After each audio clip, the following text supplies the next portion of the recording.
Hey, this is Sandy with Sandy and Company. You may think that because it's February and the sun is not shining and warm, it may be time to still stay inside for a little bit longer, but this is actually the perfect time to get your yard and your garden ready. I've got 3 tips for you to do right now before it gets warm.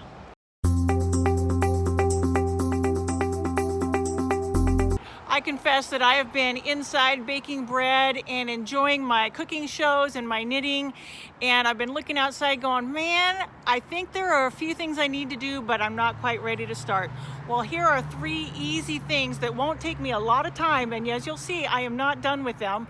They still have to go, but in the next couple of weeks, my intent is to knock those things out. First thing we need to do is trim these fruit trees.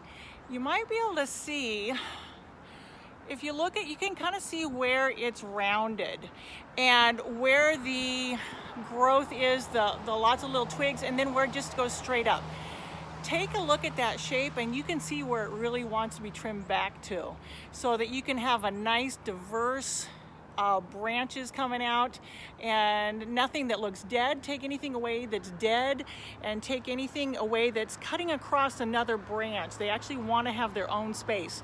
So if you don't have trimmers, that's actually something that I can lend you. I've got trimmers for some really tall trees. There's a clip and there's a saw part of it that would be really helpful there. But do it before the sap starts coming into the branches and before the buds open up. So this is perfect fruit tree trimming time. Say that 5 times fast with braces.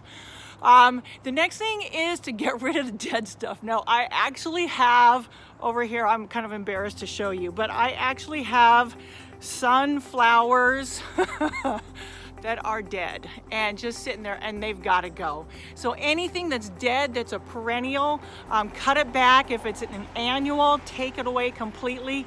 While you're there, go ahead and pull out some of those green weeds that are coming through and just make some good space for the new plants to come up, and decide what it is that you want to keep and what you want to take out. Now is the time. The third thing you can do is actually for the life around your garden. Take a look at your bird feeders, clean them up. Let's see, what do we got here? My son gave me this bird feeder for Christmas, thank you. And of course we've got our hummingbird feeder over here. We've tried several that are even fancier, but they really just like that flat bottom red one. And so give them a lift, clean them out, and make sure that they've got enough food to get it through until they can really start getting some food on our trees. Here's a Suet cup, right? I think it's, so I can look around, sorry, I'm a little backwards here. There's a cup that one of my clients, thank you Carolyn, gave me that the birds are really getting into. It's filled with Suet. So now's the time to just make your space clean and fresh and ready for the new green stuff to come up.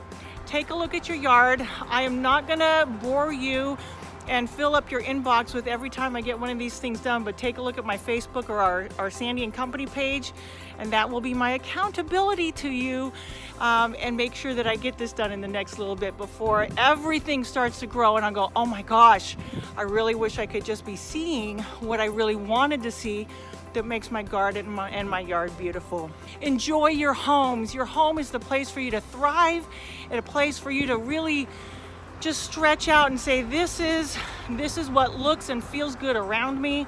This is what we want for you. If you don't feel that way about your home, talk to me. I would love to see what we can do to help you either love your home or find one that you will. This is now the time. It's an awesome time to buy and sell real estate. Give me a call. Have a super blessed day. Stay healthy, stay safe. We love you and we look forward to talking with you soon. Be blessed.